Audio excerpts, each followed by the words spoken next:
Hey guys, welcome to She Knows Arsenal. My name is Jessica and I'm your host, and you can follow me on Twitter at It's JESSINHO.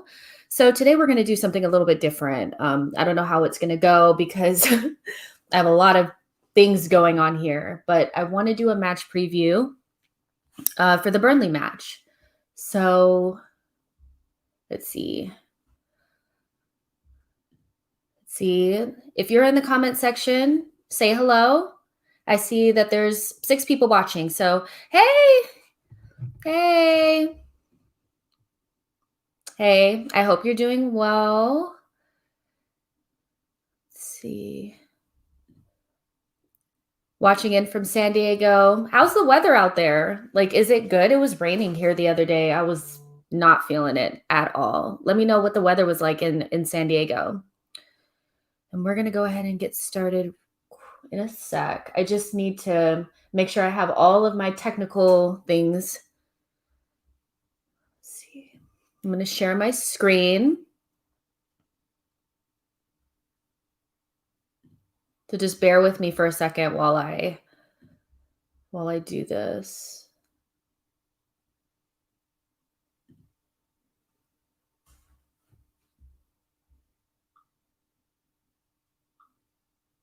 There we go.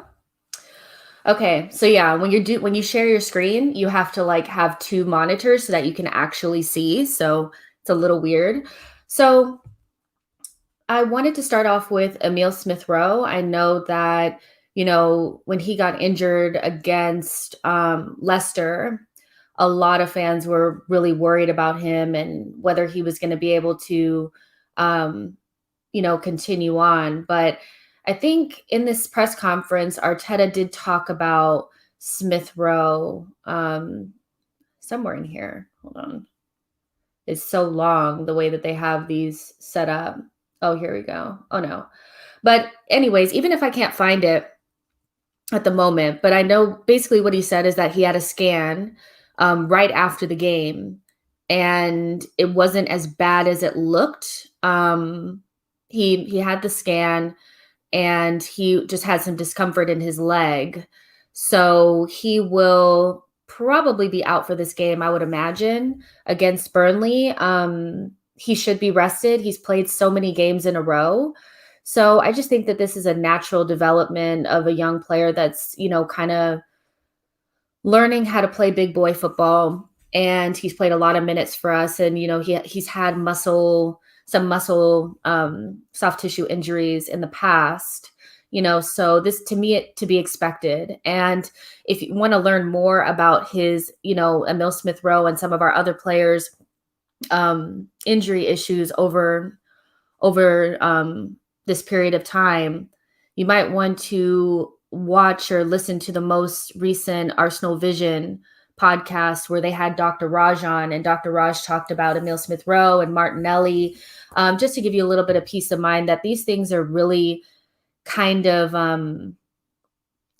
they're expected because they're playing so many games and under such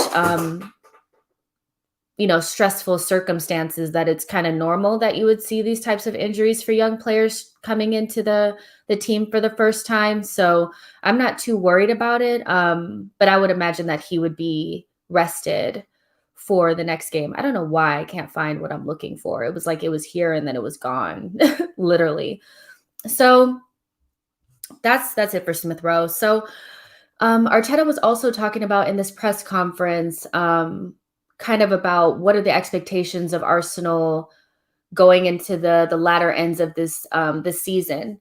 And he said that right now our aim is just to go on and beat Burnley. Let me see. Yeah, just to go on and beat Burnley. That they're not really thinking about much further than that. But, some of the players are still talking about top 4 and that that's the aim for the club. He talked about how for a club like Arsenal, Europa League is not what we strive for. We strive for, Champions League. So anything underneath or beneath that is a little bit of a disappointment. But right now, the club still feels like they have a chance to to move forward and press on to the end of the season, and they have a chance of winning the Europa League and maybe qualifying for Champions League or some sort of European competition through the league. So that was interesting to hear kind of Arteta talk about that. So let's kind of look at the league standings right now here. Yeah, let's look at the league standings here. Hey, everyone in the chat, make sure you like the video and subscribe to the channel. So yeah, so we're in 10th place. This is pretty much where we've been for, the last couple of weeks. But looking at, some of the results during the week actually went in our favor. Aston Villa lost against Sheffield, and that was good for us. That kept them within reach, So I'm looking at this and I don't know, is Tottenham playing today? Let me refresh this. Yeah, here we go. So Tottenham is beating Fulham, I think 1-0. So that's not good. They should win that game. So, but I'm thinking if Aston Villa drops points against Wolves, they play against Wolves. If they tie or lose to Wolves, then if we beat Burnley, we can go ahead of them. And for me, looking at the league standings, I think top 4 is out of range for us. I really do. I don't think we can get to the top 4. But what I'm looking at is this space right in here. I think that with the teams dropping points the way that they're dropping points, if we can take advantage of that and win our games and take points off of them, because we're going to play these teams next. Actually, these next, I think we do play Liverpool, Tottenham, West Ham, and Everton soon. So we need to take points off of those teams. And if we do, I think we can overtake them. But just for this weekend, this weekend in particular, if Aston Villa drops points against Wolves, we can move into 9th place, which is better than 10th. It's just one step at a time, one game at a time. So yeah, I'm hoping that we can take advantage. Arteta also just talked about Burnley in general, that, we weren't able to beat them the last time that we played them at home. I think we were going through a really tough period, and the team that's been playing now is much different than the team that, was playing then, so I would expect us to beat them. It's just tough going to Turf Moor. It's cold and rainy. And I don't know if you guys remember last time, let me know in the comment section if you remember Arteta, the first time he played against Burnley, when he had taken over as Arsenal manager, he complained about the pitch not being watered. Do you guys remember that? I thought that was so funny and kind of embarrassing, because we tied them. But Turf Moor is not a nice place to go. Sean Dyche kind of like suffer ball. That's what I call it, where it's just, they don't play football. They just kind of kick the ball and are very physical. So I would expect it to be nothing different. This is one of those teams that have kind of felt like we were lacked physicality. So they would really kind of, take it to us, in order to kind of even out the playing field. But I think this time we should have too much for them. But nevertheless, Turf Moor is a really tough place to go to. And that's pretty much what Arteta said. He said it's really tough playing against them at home. It was a tricky game because we played with 10 men and we ended up losing on a set piece. He says he enjoys going to Turf Moor because it's what the Premier League is all about. And there's not one or two ways to play football. There's many ways to do it. And what they do is within the rules, which is right. They play differently than us, but, they definitely play more direct to big strikers and just kind of bank on their physicality and set pieces and things like that. And if we look at Burnley's form, let's take a look. So Burnley's in 15th place. They've kind of improved since, I think, honestly, beating us kind of ignited their season per se. I think after that, they started to kind of pull away from that relegation zone, and they have 29 points. And in the last 5 games, they've drawn 3, won 1, and lost 1. So, I mean, they're in decent form. Again, I still expect us to have too much for them. And they also just played against Leicester yesterday. They should be tired. They don't have a big squad. That's one thing that Sean Dyche had complained about, even last season, when after lockdown that they really don't have a big squad. So I expect them to be tired, and I expect us to, again, have too much for them. So let's go to you guys' comments. Let's see what you guys are saying. Villa are struggling without Grealish, so we can hope they drop points. Yes, I think that this is the point in the season where we'll see Aston Villa kind of go through a tough time. Again, like you said, without Grealish, they are struggling. So, we do have to take advantage of this. West Ham have got Leeds this weekend. That's a tricky fixture. Yeah, that is a tricky fixture. I think Leeds is is a bogey team for a lot of teams because you know how they're going to play, but it's really hard to deal with. So we'll see. Hopefully they do start dropping points as well. Burnley away is always tough. It is. Burnley away is tough. It's just not a nice place to go. We usually do struggle going away to those types of teams. So, Yep, that game we drew 0-0. It was a dire game. I'll never forget that. Lacazette had a wide open header in like probably the first minute of the game, and he didn't put it away, and we kind of suffered the rest of that game. But Arteta did complain about the pitch not being watered after. It was really embarrassing. Hello to you, Cams11. Thank you for being here. Yep, an old school British side. If you don't match their physicality, you're going to suffer. Exactly. If we pass with tempo and get runners in behind, we will beat Burnley. I agree with that. And been from London, Burnley away. Yeah. So, yeah, I mean, everything that you guys said is right. It's not an easy place to go, but I still expect us to win this game. And if we expect to do anything in this league and, want to try to qualify for Europe through the league, we have to beat teams like Burnley. We have to put them away. So Arteta also talked, I kind of want to pivot away from the game just for a second to talk about Lacazette. He did talk about Lacazette in this press conference. If I can find it, even if I can't find it, I know what he said, so I'll just go through it anyway. But yeah, so right here he said if Lacazette is going to leave in the summer, he said he's got a contract with us and he's playing really well the other week. It's exactly what we demand him to do. I'm really happy with him, and the discussions about his contract will happen soon, and we'll see what happens.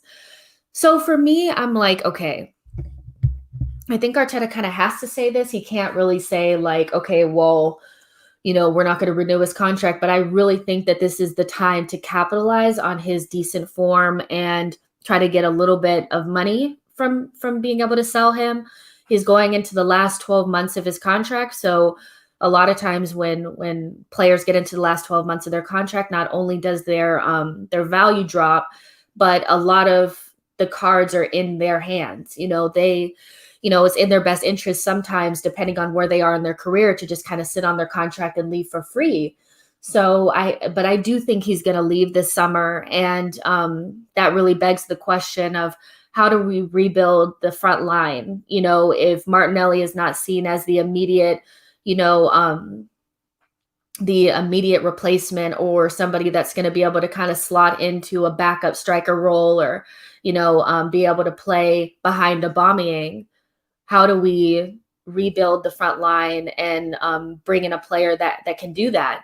We've been linked with Ivan Toney, Hudson Edouard. I think even there's a player from, I think his name is like Andre Silva or something like that. He plays in the Bundesliga. So we are being linked with strikers. So I would think that means that we're going to replace Lacazette when he leaves. Hopefully that means Nketiah will leave as well. I don't really see him as an option moving forward. And I think we have to kind of start giving Martinelli opportunities, even if it is as the third choice striker. So we'll see kind of what happens with that. But I do think Lacazette will leave. So in the comment section, let me know if you think Lacazette is going to leave in the summer and who you'd like to replace him with. Yes, we've been heavily linked with Edouard at Celtic. Personally, that's who I'd want to go for. I think he's the perfect fusion of Lacazette and Aubameyang. It would give us a little bit more physicality up front, him being bigger and somebody who likes to he can score in many different ways. He can build up play deep. He can finish off moves. He can head the ball. He's skillful. He's everything we need in a modern striker. The Balogun situation is interesting. It is. I think all signs point to him leaving. So I've kind of released myself from being worried about Balogun at this point. I think he's going to leave. Arteta did say that, they've had some positive discussions, and he makes it seem like all is not lost with that. But I'm at the point now where I'm kind of like, if it doesn't happen, it doesn't happen, He is a more athletic, physical version of Lacazette. Exactly. And I think even though Aubameyang is obviously our best striker, I think there's qualities that Lacazette has that Arteta really favors and work well within the system that we play. Like for me, I think the best football that we play is when we play with Lacazette, like Lacazette and Pepe, Emile Smith-Rowe and Saka, and having that additional build-up player makes us a lot more dangerous, and we're able to play quicker, 1-2 touches, that kind of thing. I think that's better than Aubameyang, especially because Lacazette also works really hard, and I think Arteta values that in a center forward. So I do think that Edouard has those special qualities, and that's what we'll look for in the summer. I also feel we will be cutting ties with Laka. Honestly, don't know who's the right guy to replace him. It's a tough ask. It is a tough ask. I mean, I think Lacazette has suffered from being brought in under speculative circumstances, as some sort of replacement for Giroud, being completely different than him. And then 6 months later, a world-class striker coming in and Aubameyang, and them never really being able to figure out a way to play them both together. So Lacazette has just always kind of ended up being like the second man. And a lot of Arsenal fans just haven't really warmed to him the way that I think they should have. He works really, really hard. And I think that that's something that we need moving forward in the squad. Arteta ideally wants to play with a target man like Edouard. Yeah. Thing about a Balogun is apparently his agent wants him on 40 grand a week. You guys, I'm not going to, on this particular podcast, I'm not going to really be talking about the Balogun situation right now. But for, if you guys don't know, I do host the Yama podcast. It's the You Are My Arsenal podcast. And that's actually the subject that we're going to be talking about. That podcast will be coming out tomorrow morning. So if you have questions about the Balogun situation or just questions in general, feel free to go to at You Are My Arsenal on Twitter and send us a DM or a comment on one of our posts about, what you would like us to answer in regards to the Balogun situation, because we're actually going to do a podcast on exactly that, if you're interested in that. If we have a chance of signing Jack Grealish and not signing a striker, would you accept that? No, I wouldn't. I wouldn't. I think the Grealish situation, as much as it's like he's a great player, and I don't think we need a left-sided forward. I think we're stacked there. We have Martinelli, we have Pepe, and Aubameyang can also play over there. So as much as I love Jack Grealish, I'm not really interested in him coming to Arsenal at this point, because we have enough left-sided forwards for me. Yeah. So now I kind of want to go and kind of talk about a little bit and just kind of touch on this part too, that, Arteta did say in the press conference that the summer window is already being planned, and what's going on in the summer. He said, we will see. We are planning what's going to happen in the summer. It will depend on where we finish, how we finish. I think what we had to do in December is unprecedented for the club of its stature. To do the amount of transactions that we had to make tells you as well where we are. And I do agree with that. I think that really our ability to recruit, the types of players that we recruit, and the amount of money that we have really has a lot to do with where we end up. So for me, I don't think the transfer window is going to be this free for all with a war chest and all that kind of stuff. I do think player sales are going to come into it. We're going to have to be smart and really address the areas in the squad that need to be addressed first. So I don't think we'll see a completed squad or anything near it next season, but I do think that we'll address maybe one or two key positions. And I really hope we go for quality versus quantity, because, I think we're about 4 players away from being a really, really dangerous side, but I only see us really addressing 2. So I'd rather us get quality versus just a bunch of players that don't really make that big of a difference, if that makes sense. Yes, I do understand that Jack Grealish can play Cam, but we have Emile Smith-Rowe, and I think the club likes Odegaard, and their priority is going to be to try to get him on another loan or buy him from Real Madrid. Villa will demand 60 million at least. Forget about it. And that's another thing, is I just think he's out of our range financially. And Aston Villa is really building their squad around him. So unless he wants to leave, which to me it doesn't really look like it, if they're able to get European competition, I don't think he'll leave. January was a sign of summer activity, in my opinion. I do think there's going to be summer activity. I just don't think it's going to be to the levels that some fans expect it to be. And I just want us to get the recruitment right. I want us to bring in players of the right profile, the right age range that really address, the areas in the squad that need to be addressed, and avoid I don't want any more Williams. I think that's a major thing for me. Basuma and a 10, that will be our priority. Yeah, I think so, but I think we need a striker. I really, really do. I think Martinelli, as promising as he is, I don't think, let's say that we do get rid of Lacazette and Nketiah, and something happens to Aubameyang where he gets injured, God forbid he gets injured. I don't think we can count on Martinelli for 20 plus goals next season. I just think that that's a really big jump. So for me, I would like us to address the striker situation, bring in somebody to be competition for Aubameyang, but also, to give him the opportunity to rest. He is getting a little bit older, so we need to manage his minutes as well. Basuma, definitely. Yeah, and you guys know I'm a big Basuma fan, and I definitely think that, bringing in another midfielder is definitely a priority for us. So yeah, that's it for the press conference section of this. Now let's go ahead and predict. Well, actually, I wanted to bring this up too with Lacazette.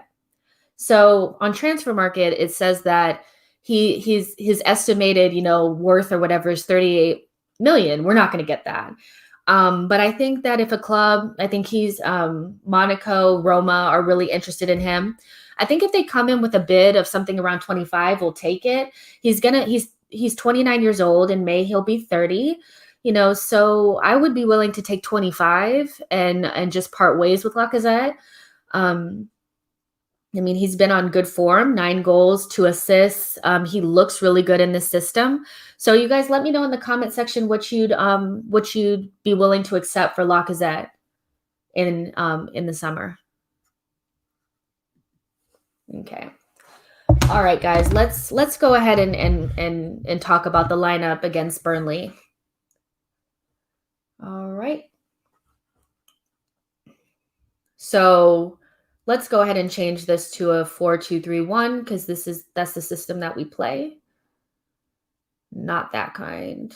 Let's do this one. No, not that. Let's do this. Yeah. Yep. This is what we're going to do. Okay. So I think the key to this is looking forward to our next week. We have Olympiacos. Let me see. I wrote it down. We have really important games coming up in a very small amount of time. Yeah, so our next 5 games are Olympiacos, Tottenham, Olympiacos again, West Ham, and Liverpool all in 10 days. So I think we're going to see another rotated squad, but it's still going to be pretty strong because we really can't afford to drop points at Turf Moor. So I think we all are kind of in agreement here that we're going to go with Leno in goal. Happy birthday, Leno. It's Leno's birthday. So happy birthday, Leno. I know you're not watching, but happy birthday. So for this, I think we have to go with physicality and think about playing in the air because they're going to have tall physical strikers. So when we start with the center backs, I'm going to start with, I think, Gabriel. He didn't play against Leicester. I'm not sure if he's injured. Arteta said that everybody else besides Emil Smith-Rowe should be available for selection. So I'm just going to go ahead and put him in here because I think we need our most physical, center backs in this game. And I'm also going to go with Rob Holding because he's really good in the air. And I think that's going to be a key strength for Burnley that we're going to need to look out for. Oops. Sorry, you guys. That's not what I meant to do. I'm like a control freak. So Gabriel literally has to be on the left. Okay, Holding. All right. That's what I'm going with. To be quite honest, I think that this is our weakest center back pairing, but for some reason I feel like this is what we'll go with because they're really good in the air and we have to have physical presence. Do you guys think that you would choose Marie instead, maybe, or David Luiz? I don't think this is a game for David Luiz. For me, away at Turf Moor, I think he'd be better suited for the Olympiacos game. So let me know for you guys, what center back pairing would you go with? Would you change anything? Would you go with Marie with Holding instead, or what you would go with? So for right back, I think Bellerin will come back in. I know that there's a lot of debate about Bellerin right now versus Cedric, but I think as long as he's here, he's going to be the first choice right back for Arteta. And the main reason why I think that he's going to play is because I think Saka will come back in as well. And I think Hector Bellerin and Saka play well together. So I think Cedric will drop to the bench and I think Bellerin will come back in. And then at left back, obviously, trustee, Kieran Tierney. I think that really just solves itself, doesn't it? So you guys tell me if you guys disagree or agree with anything that I've put up here so far. Yeah, we won't be getting 38 for Lacazette. Probably about 20 to 25 will be good, yeah. You guys agree? 20 to 25 max. Exactly. That's what I'm thinking too. Let's see. Why can't I click this? Oh, yeah. So Barry says Gabby has been nervy and anxious recently. So I'm guessing you're talking about Gabriel. I just think that he needs another run of games. We are chopping and changing the center back pairings quite often, but I don't think he's been as mistake prone as some of the other center backs. I think he looks a little nervy, but ultimately he's been pretty solid for us this season, Barry says he prefers Marie, and one thing that I think that Arteta's done a really good job of is making our center backs so interchangeable and that they're all pretty much at the same level.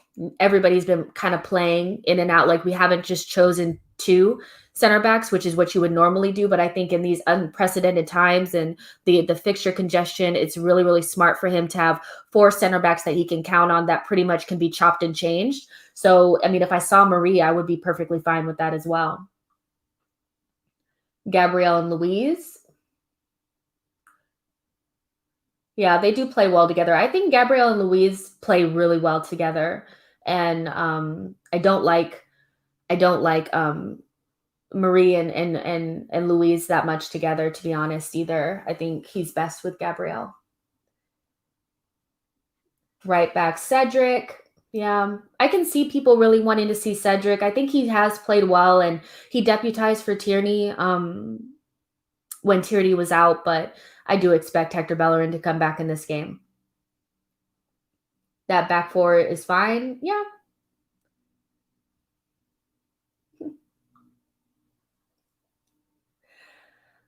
Left back man like KT, I mean, he's one of our best players, isn't he?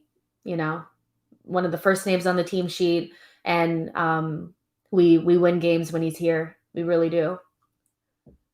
Bellerin against a physical team. Yeah, I mean, I understand that, but also Arteta is going to be looking to push them back and create overloads in wide areas. And I just feel like, Burnley is going to need to think more about stopping us than we're going to need to think about stopping them, to be honest. All right, so let's move on to the midfield. I'm going to go with Thomas Partey, of course. I think let's get him. Oh, you guys, I'm such a control freak. I'm sorry. He has to be on the other side. 2 Thomas Parties, wouldn't that be awesome? Okay. So yeah, I'm going to put Thomas Partey in. I think, he's been out for a while, but we need to start getting him match fit because like I said, we have our 5 next games. He has to be available for all of those. He has to be available for both Olympiacos games, Tottenham, West Ham, and Liverpool. So I think we have to get him, kind of going. He didn't play the entire game against Leicester. He came in for El Neni, which I thought was really smart on Arteta's part. But I think let's get the rhythm going with him and Xhaka again. And then once we've finished the game off, then go ahead and maybe take him off. Maybe he probably should just really stay in. He has to get some match fitness going. And so this is the midfield for me. And I think this is the midfield unless one of them is injured, to be honest. I don't really want to see chopping and changing. I think this is our midfield pairing for now, until they lose their spots. And for the cam position, I'm going to go with Willian. No, I'm just joking. I'm going to go with Odegaard. Obviously, because Smith Rowe is probably not going to play in this game. I do worry about how he's going to cope with the physicality of Burnley. This is not La Liga, sweetie. I mean, this is going to be a rude awakening for him, I think. Ozil really struggled against Burnley away last season because of their physicality and it's just not a good ground to go to. It's just kind of like, they won't have their fans, but still, so I do kind of like, okay, well, he's going to have to buck up and really make sure that he's available in this game and, not just get knocked around. I do think that they're going to probably put somebody on him and try to stop us from being able to build play through him. But ultimately, we don't have anybody else, so he will have to play in that position. Let's see what you guys are saying about the midfield.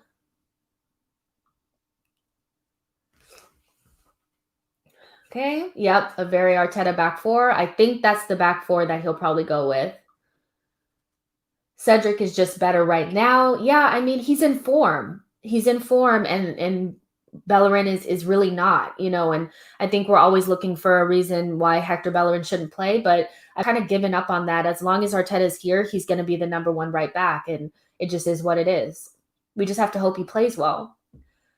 Playing Bellerin is going to battle with one arm tied behind your back.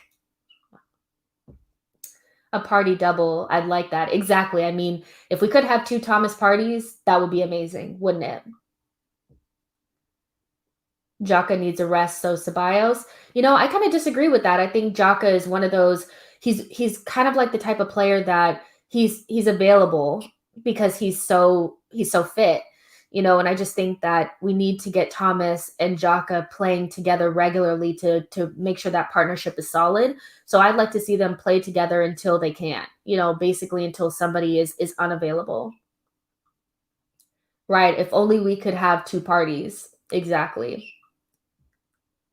Agree with the midfield too. I don't see anybody calling for El Neni or really Ceballos. So yeah, Xhaka is like the T1000. He never rests. Yeah, he's pretty solid, you guys. I mean, I've never seen anybody this fit before. I remember when we played against Manchester City right after lockdown, and we got battered, but he got injured in that game, like very early in that game, and he was back so quick. I was like, what is this man made of? It's crazy. Party and Samari as a dream. Yes, if we weren't able to get Basuma, I would not mind getting Samare. I think because of his age, that would be a nice, he would be perfect for the project as well. All right, let's do the front line. So this is where it gets interesting, right? So let's see.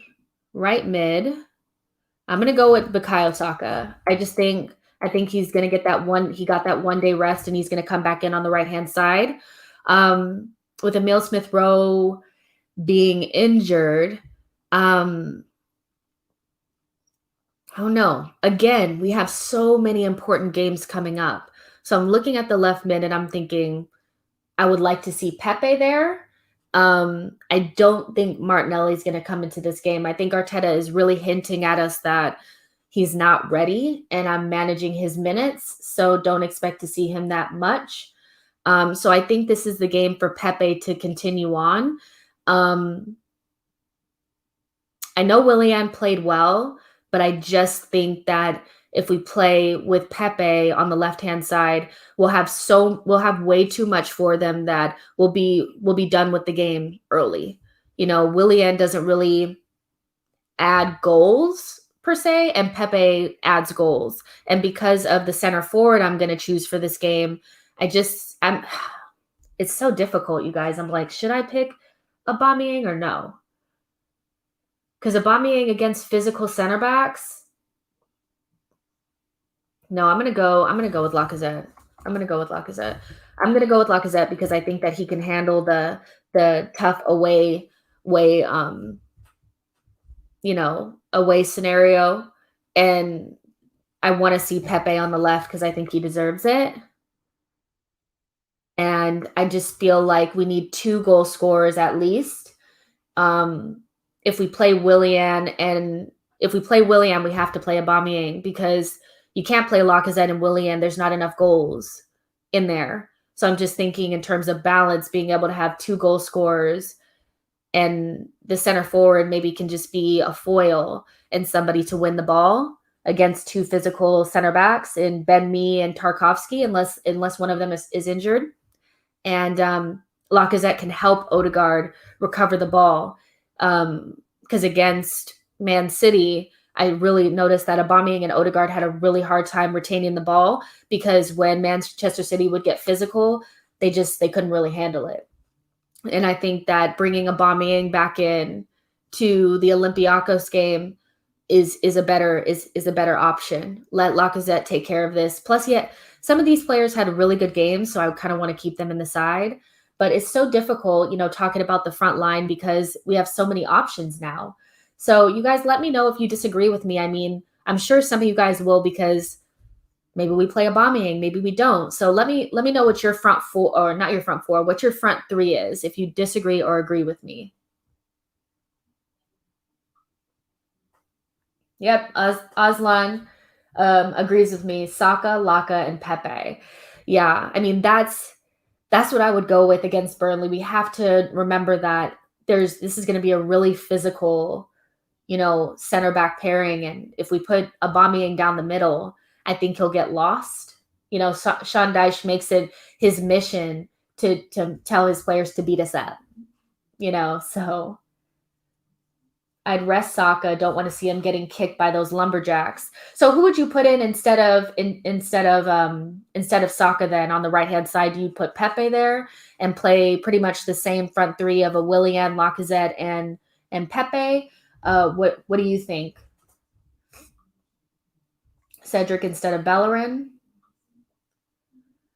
I'm not so sure even Laka can compete with those center backs physically. I would personally play Abba as his movement is key to unlock the defense. I mean, that's very true. I mean, we could just take Lacazette out and put Aubameyang in there and just hope that Odegaard is able to find the ball and be able to find Aubameyang as well. I'm just thinking from the standpoint of, being able to retain the ball with players just basically kicking us off of the pitch. And Aubameyang and Odegaard really struggled with the physicality of Manchester City together, and I'm just thinking Lacazette can help Odegaard retain the ball, so that he can get it and give it to Odegaard in space, and then Odegaard can pass Pepe or Saka through. Where's Willian? On the bench. Here's the thing, you guys. Just because he played well in one game doesn't necessarily mean that he should start every single game from here on out. I just think that Pepe has had a longer run of form, and we need goal scorers, and Willian up to this point has not been that. So on the balance of things, because Odegaard is not really a goal scoring midfielder per se, I want to see a balance of 2 and 2. Willian keep his form going, hopefully. Okay, so you guys would take you guys would take Saka out and put Pepe over here, and then put Willian here instead.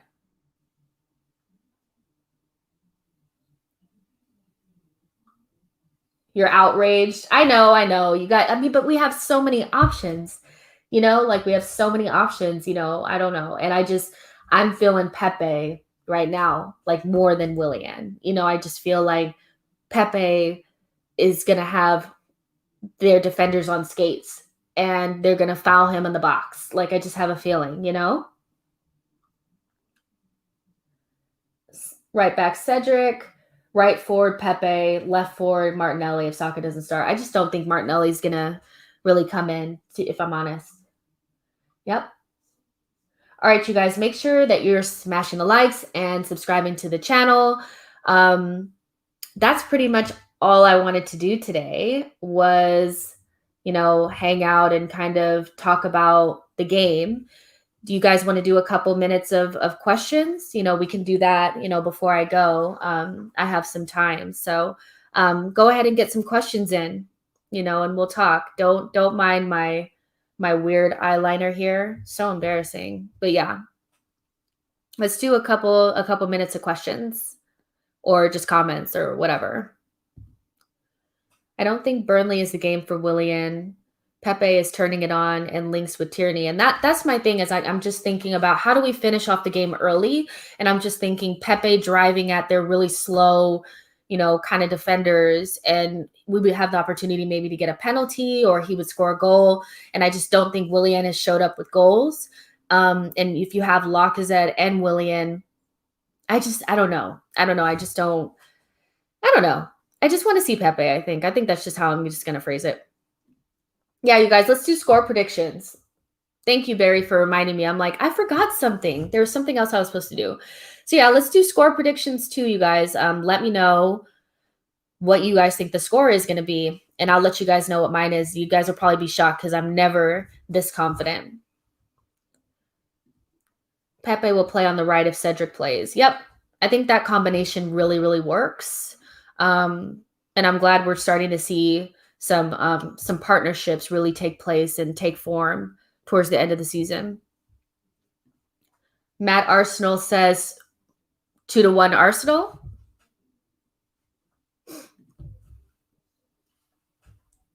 Okay, Bulgarian Gunnar asks, do you think it's a tactical issue with Martinelli rather than anything else? Arteta wasn't happy with his positional play against United. Yes. Actually, my mom was talking about this yesterday. So she's actually, the one that was talking to me about this. So I'm just going to steal her thunder. But basically my mom was saying that, he just hasn't nailed down the tactics. And with Arteta, it's about the tactics and the structure of the system. And if you don't follow the instructions, you don't play, and I think that's just, we love Martinelli because he works so hard, and he runs around and he's like a chaos merchant. But at the same time, Arteta needs to figure out a way to harness that. And, I just think Martinelli needs to have more time in the system, because when he was really playing, if you really notice, like when he was playing last season for that amount of time, we weren't playing this system. Arteta had just kind of come in, and was getting his feet wet. Now that we have a nailed on system and Martinelli's been out for so long, I just think he needs time to get used to being tactically switched on.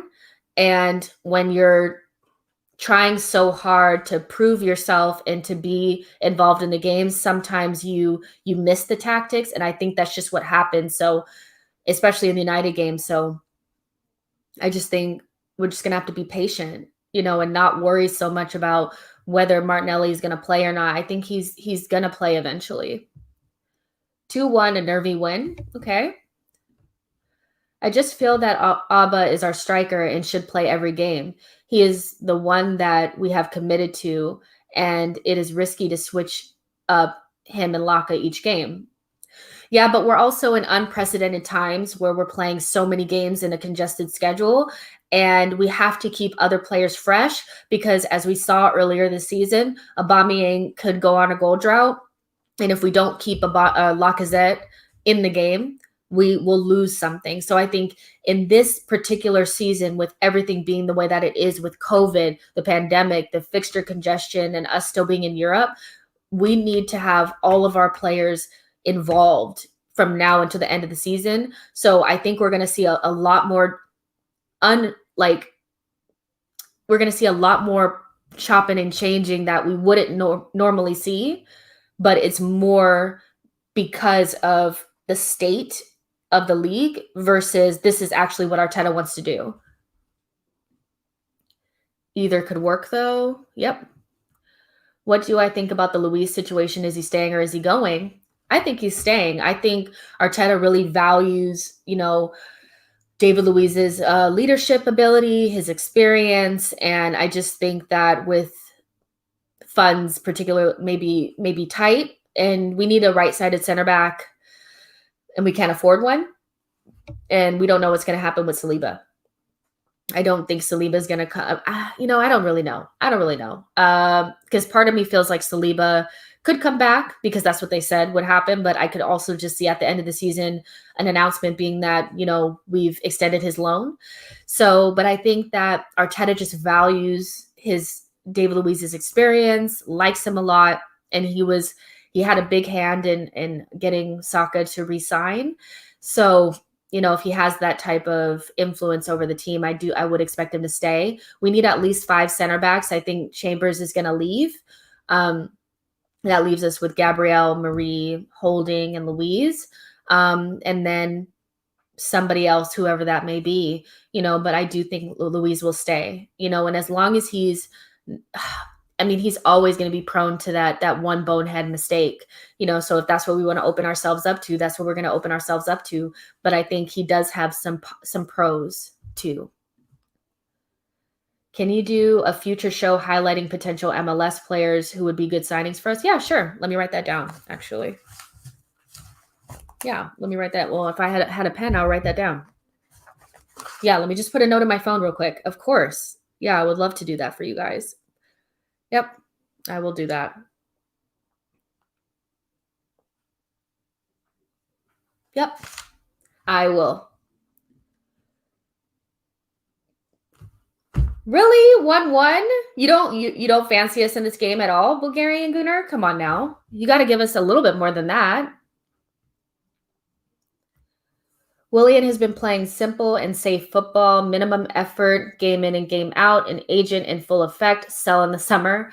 I think that last game showed us what we were hoping, but we need to see it more consistently. That's why I'm like, play Pepe. Willian, he needs to still prove something. He's been atrocious this entire season. He will learn, but right now Martinelli has trouble in the system. Same with Pepe before the 3-1 Arsenal. Yep. There's my mom. She said it earlier that Martinelli just needs to be bedded into the system and just needs to harness that energy and find the balance between his chaos merchant nature and being in a structured system. Burnley 1, Arsenal 3, Laka with a brace and Pepe on the score sheet. Yep. How long have I been an Arsenal fan? I've been an Arsenal fan since like 2003, 2002, 2003. Yeah. I really, if you guys have been on here before, my age. I'm older than I look. you know? But yeah, about that long. I was I was able to see the team win the invincibility, you know, in the league. I saw the best Arsenal team I've ever seen play. You know, I didn't get to see them in person, but I actually got to see them with my eyes while it was happening. Good times, good times. But yeah, I've been a fan since about 2002, 2003. Matt Arsenal says 1-1. And so you guys, my score prediction is 3-0 or 3-0 Arsenal. And I think that Pepe will get another goal. And I think Saka will score because I think Saka will play in this game. So you guys, this is going to be it for the match preview. I know it was kind of rocky in the beginning because I've never really did a screen share and all that kind of stuff, but I'll work on it and make it more smooth. If you guys have any suggestions, feel free to let me know. Like this video and subscribe to the channel, and I'll see you guys on the next one.